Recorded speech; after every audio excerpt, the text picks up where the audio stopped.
What's going on, guys? Welcome back to the video. I'm in HQ this morning, but I wanted to talk real quick. It's August here, and I wanted to talk real quick about your season ending and what to do next. I think we're getting that question a lot in here these days, and the best thing that you can do is get your assessment right after the season ends.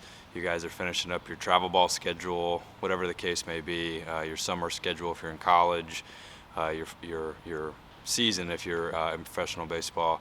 But come in, get your assessment right after the season finishes. That way, our staff's got time. We've got data right after you coming off of your season, right after that.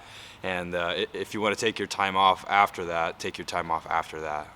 The best time to do your assessment is fresh right off your season. Make sure your arm is still in shape.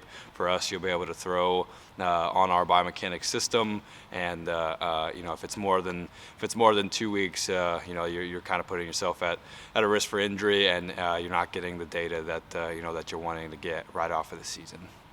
We've also seen some success in guys taking a deload period after their season, the same way we take our time ramping up into the season and doing a longer on-ramp period.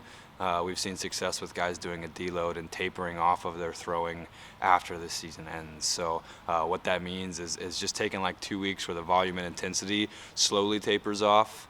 We've noticed as guys ramp back up, then after that, they have more success. Their arm feels better. Their arm recovers better. A whole bunch of pretty good benefits there as you're thinking ahead to what your on-ramp cycle is going to look like. You'll do yourself a favor if you take like 2 weeks and just slowly taper off of that volume and intensity workload coming off your season instead of just going cold turkey right there. When I was playing, I would come in, I would take 2 weeks off after my deload, after my assessment. I would take 2 weeks off completely, not do anything, not think about baseball at all. Take 2 weeks off, let my body completely reset, I think mentally and physically.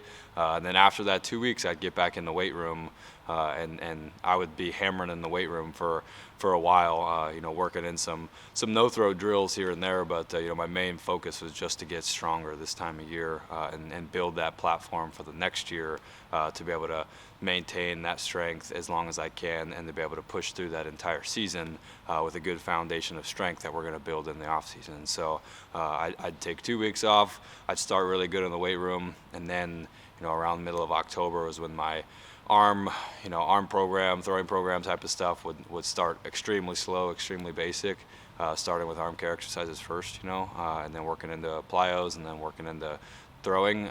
But I'd take 2 weeks off. I'd be in the weight room for a solid, 4 weeks or so, whatever that'd land you after a professional season. And then hit the ground running with your throwing program, and that would kind of lead you into the rest of your off season there, working in through a strength phase, to a power phase, to a velo phase, to a blend season phase, for us. So that's what you should be doing here in August. I think a lot of people get after right after the season, and they think, well, what do I do now? They think they got a couple months before they even need to start thinking about baseball. Absolutely, take your time off. I think it's just as important for mental health reasons as it is physical health reasons. But if you're looking for something to do and get started here in August to start preparing for your season for next year, those are a couple good places to start.